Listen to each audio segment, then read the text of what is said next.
Hi everyone, welcome back with a new video. So in this video, I am going to talk about basic structure of Indian Constitution. तो basic structure of constitution को समझने के लिए सबसे important क्या है कि हमें दो आर्टिकल पे फोकस करना होगा। ठीक है, अगर दो आर्टिकल हम समझ गए तो बेसिक स्ट्रक्चर ऑफ कॉन्स्टिट्यूशन समझ जाइएगा।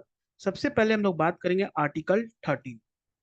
आर्टिकल 13 क्या कहता है? आर्टिकल 13 बताता है डॉक्ट्रिन ऑफ जुडिशियल रिव्यू। ठीक है, डॉक्ट्रिन ऑफ जुडिशियल रिव्यू। इसमें क्या है कि अगर पार्लियामेंट, बात करें अगर पार्लियामेंट हो, चाहे स्टेट लेजिस्लेचर हो, या प्रेसिडेंट और गवर्नर के ऑर्डिनेंस मेकिंग पावर के अंदर कोई भी ऐसा लॉ बनता है जो कि फंडामेंटल राइट को वॉयलेट करता है, वॉयलेशन ऑफ फंडामेंटल राइट और inconsistent with fundamental right, then under article 32 power is given to Supreme Court, and Article 226 power is given to High Court. They can declare such law as completely unconstitutional and void. ठीक है, article 13 में ये बताया गया है doctrine of judicial review. मतलब कि parliament, state legislature, president, governor कोई भी तरह का लॉ ऐसा बनाते हैं जो कि फंडामेंटल राइट को वायलेट करता है, violation of fundamental right, inconsistent with the fundamental right, okay, then that law must be declared void or unconstitutional by high court or supreme court। ठीक है, ये आर्टिकल 13 कहता है। आर्टिकल 13 बताता है not only legislature but even executive action, government की भी कोई ऐसी पॉलिसीज एक्शन आती है जो कि फंडामेंटल राइट को वायलेट करती है, that can be also declared void और unconstitutional by supreme court and high court. ठीक है, अब हम बात करते हैं दूसरा आर्टिकल जो है इंपॉर्टेंट, आर्टिकल 368। आर्टिकल 368 बताता है this is what where parliament can amend the constitution. हमारा जो कॉन्स्टिट्यूशन का अमेंडमेंट हो सकता है, एडिशन हो, ओके, या एडिशन हो, या कोई भी प्रोविजन ऑफ इंडियन कॉन्स्टिट्यूशन को डिलीट करना हो, हटाना हो, उसके लिए पावर किस में है? Article 368। So this is what the power is given to the parliament to amend the Indian constitution.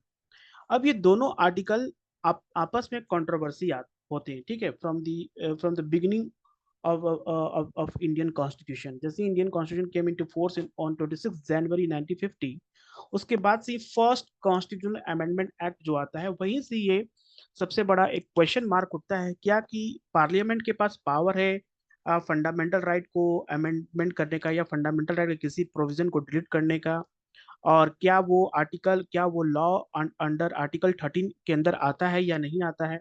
ये सबसे बड़ा डिबेट स्टार्ट होता है from the beginning of the Indian constitution. ठीक है, इसी पे हम लोग सारे चीजों पे बात करेंगे और समझेंगे कि बेसिक स्ट्रक्चर ऑफ कॉन्स्टिट्यूशन है क्या।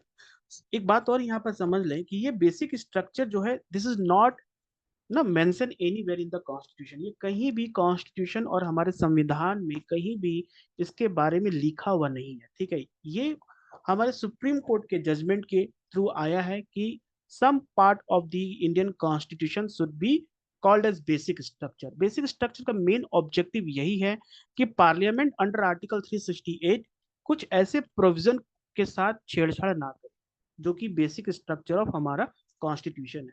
ठीक है, इसी पे ये पूरा वीडियो डिपेंड करता है। ठीक है, to understand how basic structure का इवॉल्व कैसे हुआ, ओरिजिन कैसे हुआ, और किस जजमेंट में सुप्रीम कोर्ट ने ये बताया कि this is the basic structure of the Indian constitution.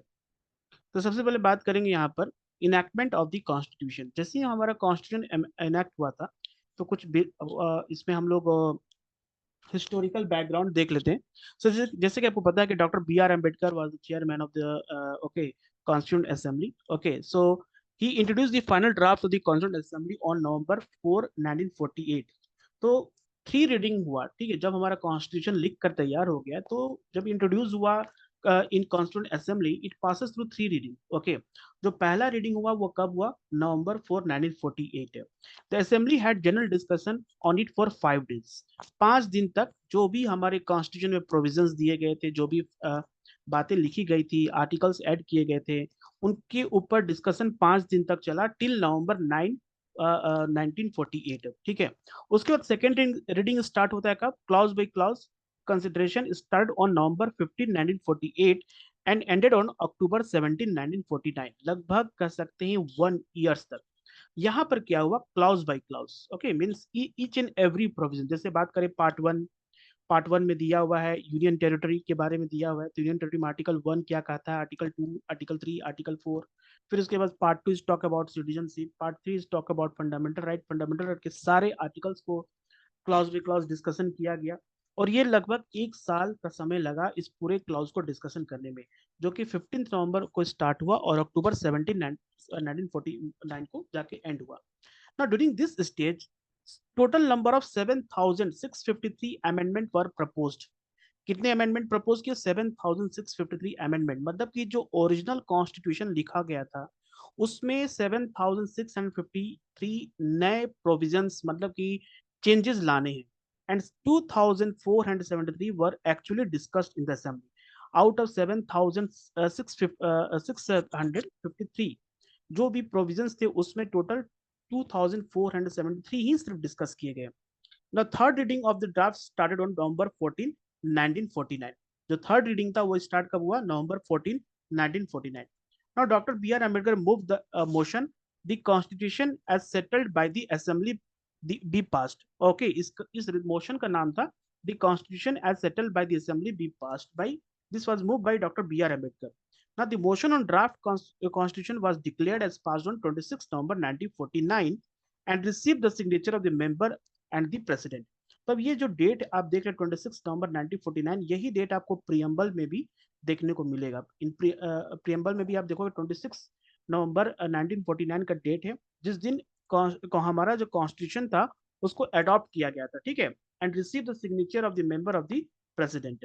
So total 299 member जो थे उसमें से 284 were actually present on that day and signed the constitution. तो ये भी कभी कभी एग्जाम में पूछता है कि कितने मेंबर्स इस पूरे मतलब कॉन्स्टिट्यूशन को साइन किए थे out of 299। So only 284 were actually present on that day and signed the constitution.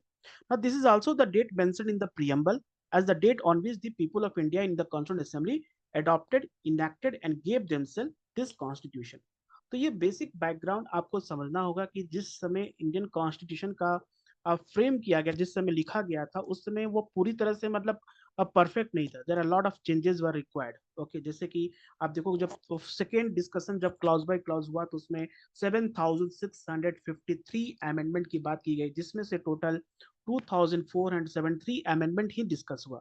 उसके बाद ये थर्ड रीडिंग स्टार्ट हुआ। ओके, ड्राफ्ट स्टार्ट हुआ 14 नवंबर 1949 और बी आर अम्बेडकर ने the constitution as settled by the assembly be passed on 26 November 1949, ठीक है। और ये डेट हम कहाँ देखते हैं? हमारे प्रियम्बल में मेंशन किया गया। उसके बाद क्या होता है? Remaining, okay, so remaining provision that or the major part of the Indian Constitution came into force on 26 November, 26 January 1950। now यही हमारा रिपब्लिक डे हम इस दिन सेलिब्रेट करते हैं, ठीक है, जो कि 26 नवंबर 1950 को हमारा constitution came into force.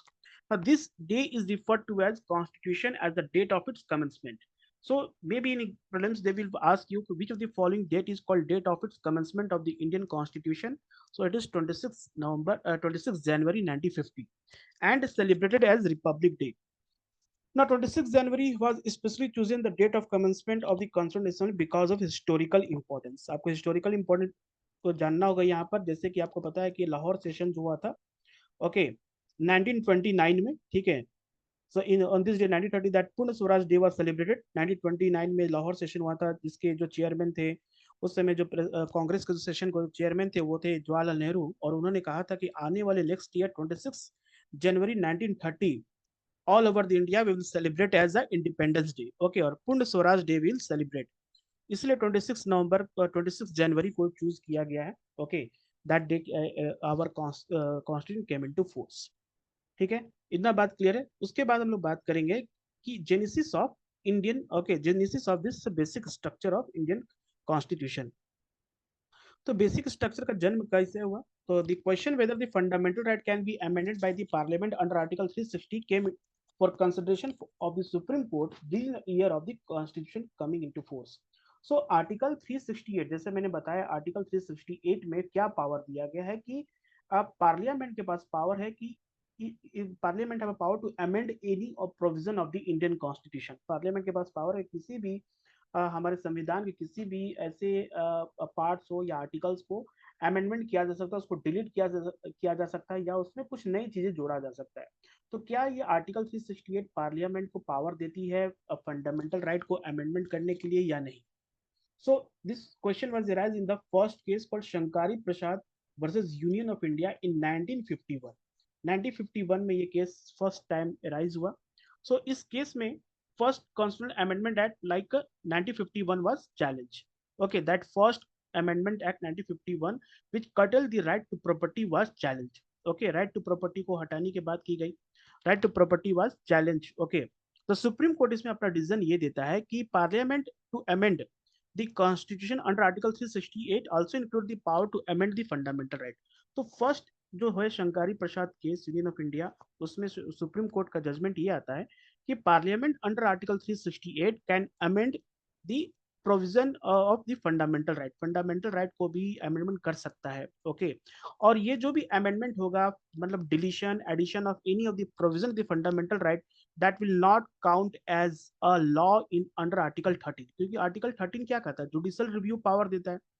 Article 13 कहता है कि अंडर आर्टिकल 32 सुप्रीम कोर्ट और अंडर आर्टिकल 226 हाई कोर्ट, ठीक है, ये दोनों ऐसे कोई भी लॉ जो कि फंडामेंटल राइट को मतलब किसी भी प्रोविजन को वॉलेट करता है और इनकंसिस्टेंट होता है, तो उसको जुडिशियल रिव्यू की तरह उसको अनकॉन्स्टिट्यूशनल और वॉइड कर दिया जाएगा. तो सुप्रीम कोर्ट ने कहा कि अंडर आर्टिकल 368 पार्लियामेंट के पास पावर है कि फंडामेंटल राइट को अमेंडमेंट कर सकता है, और ये अमेंडमेंट जो लॉ होगा that will not come under the definition of article 13. तो जो भी अमेंडमेंट होगा वो जुडिशियल रिव्यू से क्या होगा? इम्यूनी होगा, वो जुडिशियल रिव्यू के अंदर में आएगा नहीं, और वो लॉ को कोई भी सुप्रीम कोर्ट या हाई कोर्ट में चैलेंज नहीं कर सकता है. So therefore the parliament can abridge or take away any of the fundamental right by enacting the constitutional amendment act, and such law will not be void under article 13. ये याद रहे, शंकारी प्रसाद versus union of India 1951 में supreme court का ये judgement था. ठीक है, अब इसके बाद जो सबसे इम्पोर्टेंट आता है केस, वो है आपका Golaknath case versus state of Punjab 1967. अब 1967 में सुप्रीम कोर्ट ने जो पहले जो डिसीजन दिया था शंकारी प्रसाद केस पे, उसको कंप्लीटली चेंज कर देता है. ठीक है, so in that case the constitutional validity of 17th amendment act 1964 which inserted certain state act in 9th schedule was challenged. देखिए, 9th schedule of Indian constitution बताता है कि इसमें अगर कोई भी law related with the land reforms, okay, वैसे law अगर 9th शेड्यूल में आते हैं तो उसको जुडिशियल रिव्यू में वो नहीं काउंट होगा. लेकिन 17th अमेंडमेंट एक्ट 1964 ऐसे कुछ प्रोविजंस, ऐसे कुछ स्टेट एक्ट्स 9th शेड्यूल में मतलब डाले गए थे जिसको चैलेंज किया गया सुप्रीम कोर्ट में. और सुप्रीम कोर्ट ने यह कहा कि fundamental right are given as a transcendental and immutable. Okay, transcendental and immutable means play a very ना कह सकते हैं कि सेक्रेड. ओके, बहुत ही इंपॉर्टेंट प्रोविजन है, इसके साथ किसी तरह का छेड़छाड़ नहीं होना चाहिए. Okay, position and hence the parliament cannot abridge और take away any of this right. तो सुप्रीम कोर्ट ने गोलकनाथ केस में बिल्कुल ही रिवर्स डिसीजन दिया, जो कि उसने शंकारी प्रसाद केस में दिया था कि पार्लियामेंट के पास पावर है कि वो फंडामेंटल राइट को अमेंडमेंट कर सकता है. लेकिन गोलकनाथ केस में, स्टेट ऑफ पंजाब केस में 1967 में सुप्रीम कोर्ट ने साफ साफ कह दिया कि fundamental right is given transcendental and immutable position and hence parliament cannot abridge और take away of this right. मतलब कि ये फंडामेंटल राइट बहुत ही इंपॉर्टेंट है. Okay, this is for people of India, citizen of India. Okay, और किसी भी तरह का इससे छेड़छाड़ करना पार्लियामेंट के अंडर आर्टिकल 368 के अंदर पावर नहीं आता है. सो एक constitutional amendment act is also law with in the meaning of article 30. और सुप्रीम कोर्ट ने इसमें यह भी कह दिया कि जो भी ऐसे लॉ अंडर आर्टिकल 368, अगर पार्लियामेंट कोई भी प्रोविजन ऑफ फंडामेंटल राइट को अमेंडमेंट करता है तो वो आर्टिकल 13 के अंदर एक लॉ आता है, और जो कि जुडिशियल रिव्यू के अंदर सुप्रीम कोर्ट और हाई कोर्ट वैसे लॉ को अनकॉन्स्टिट्यूशनल और वॉइड डिक्लेयर कर सकते हैं. ठीक है, तो कह सकते हैं Golaknath versus state of Punjab case में सुप्रीम कोर्ट का जो जजमेंट था वो बिल्कुल ही शंकारी प्रसाद जो फर्स्ट जो केस था उससे डिफरेंट था. ठीक है, अब आ जाता है 1967। देखिए 1967 का जो पॉलिटिक्स है इंडिया में भी आपको समझना होगा। 1967 का समय था जब Indira Gandhi became the prime minister. Okay, after the death of 1966 में लाल बहादुर शास्त्री का डेथ होने के बाद Indira Gandhi became the prime minister. और उस समय जो सिंडिकेट नाम का एक कह सकते हैं कि कांग्रेस के जो सीनियर जो लीडर थे, वो all they are called a syndicate के मेंबर थे। तो उन्होंने इंदिरा गांधी को प्राइम मिनिस्टर इसलिए बनाया ताकि वो इंदिरा गांधी को वो कहते थे एज अ गूंगी गुड़िया। ओके, कि वो उनको जो भी बोलेंगे वो वैसे ही करेंगे।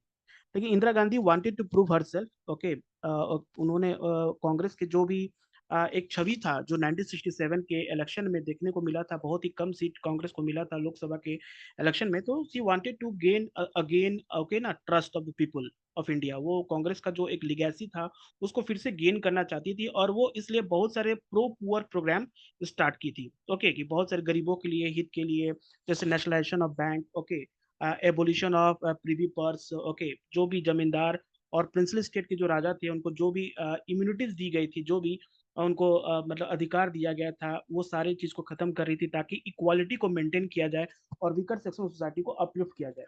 तो वहाँ उसी समय सुप्रीम कोर्ट और गवर्नमेंट ऑफ इंडिया के बीच में काफी ज्यादा मतलब कह सकते हैं कि एक देखने को मिला, टशन देखने को मिला। गवर्नमेंट बार बार कह रही है सुप्रीम कोर्ट हमेशा as act as obstacle in the path of development of Indian pro poor program. जब भी गवर्नमेंट प्रो पुअर प्रोग्राम करने जाती है तो सुप्रीम कोर्ट अपना कोई ना कोई प्रोविजन, अपना कोई ना कोई आर्टिकल 13, आर्टिकल 368 को लगाकर उसको रोक देता है। सो इसीलिए जो गोलकनाथ का जो केस आया स्टेट ऑफ पंजाब 1967 में, उसको चैलेंज किया। ओके, दैट उसी के गुस्सा से सुप्रीम कोर्ट ने 20 पार्लियामेंट ने 24th कॉन्स्टिट्यूशनल अमेंडमेंट एक्ट 1971 पास किया। और इसमें parliament reacted to supreme court judgement in Golaknath case by enacting 24th amendment 1971। This act amend article 13 and article 368। और उसने आर्टिकल 13 और आर्टिकल 368 को ही अमेंडमेंट कर दिया। So it declared that the parliament has a power to abridge or take away any of the fundamental right under Article 368, and such an act will not be able to under the meaning of Article 13। तो parliament ने जो amendment किया 24th amendment 1971, उसने कहा कि parliament under article 368 power है कि fundamental right को भी अमेंडमेंट कर सकता है, और वो लॉ आर्टिकल 13 के अंदर नहीं आएगा। ऐसा पार्लियामेंट ने एक कानून बना दिया। ठीक है, उसके बाद सुप्रीम कोर्ट ने सारा खेल ही खत्म कर दिया भाई केशवानंद भारती केस में। उन्होंने कहा कि ये जो डिबेट चल रहा है गवर्नमेंट और जुडिशरी, एग्जीक्यूटिव और जुडिशरी के बीच में जो डिबेट है, उसको खत्म करने का एक ही तरीका है, that is called basic structure. Okay, basic structure का जो कॉन्सेप्ट है वो आया कहाँ से? Kesavananda Bharati case versus state of Kerala 1973। ठीक है, तो supreme court in this case upheld the validity of 24th constitutional amendment act by reviewing it decision in the Golaknath case. Supreme court ने कहा चलो ठीक है, 24th अमेंडमेंट एक्ट आप बता रहे हो आर्टिकल 368 के आपके पास पावर है कि आप you can amend the fundamental right और डिलीट और add any provision of the fundamental right.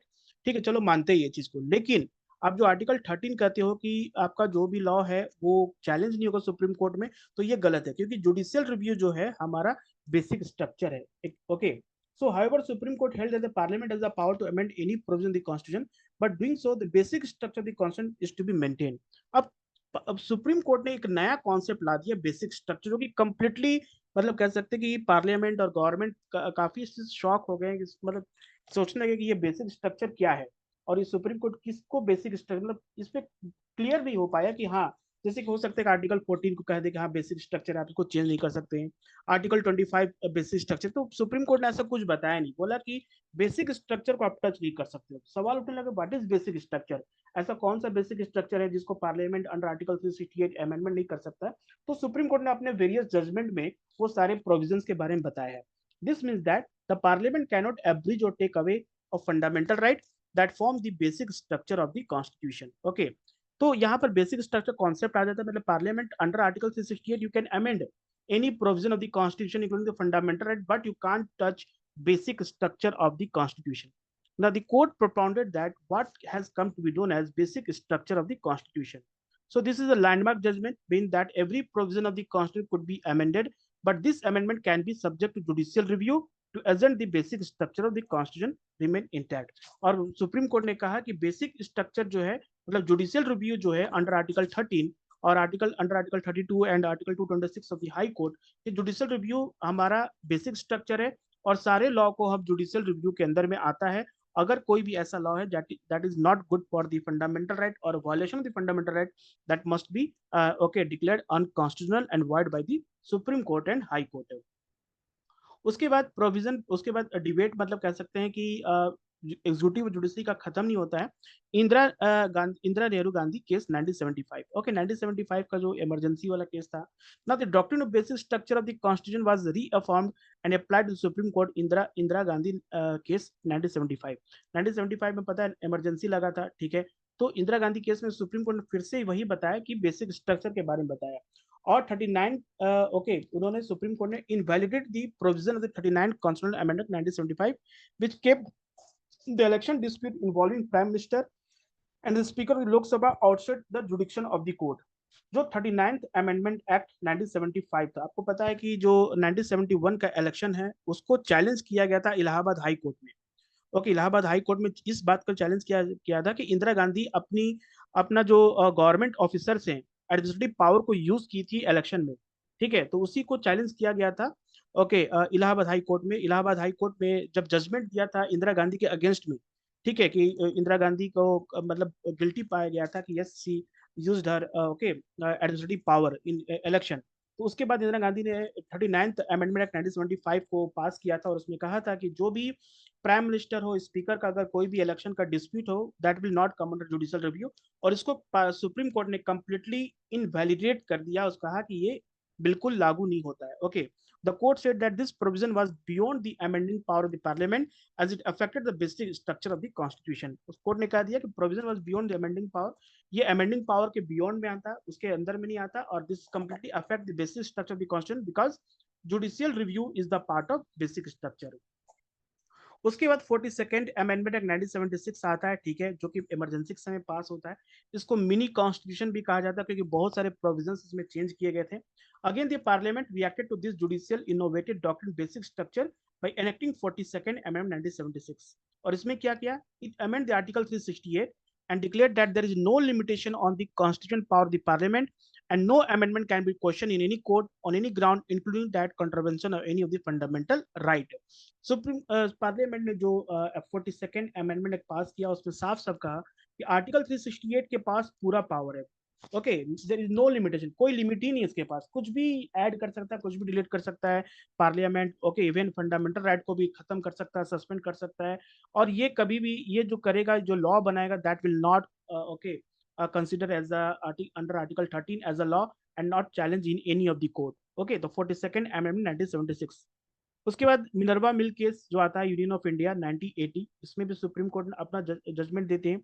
In this case the supreme court invalidate the provision of 42nd constitutional amendment act. उन्होंने फिर से जो 42nd amendment constitutional amendment act था उसको invalidate किया, बोला कि ये बिल्कुल गलत है, and rule that the parliament can not take away the power of judicial review at is the part of the basic structure. मतलब कि जो कि कहने का मतलब कि no limitation under the article 368, मतलब सुप्रीम पार्लियामेंट के पास पावर है किसी भी प्रोविजन को अमेंड कर सकता है। तो ये लिमिटेशन होना चाहिए क्योंकि सुप्रीम कोर्ट ने केशवानंद भारती केस में ऑलरेडी बोल दिया कि आप आर्टिकल 368 को यूज करके अमेंडमेंट कर सकते हो but don't touch the basic structure of the Indian constitution. तो जुडिशियल रिव्यू क्या है, हमारा बेसिक स्ट्रक्चर है, ठीक है।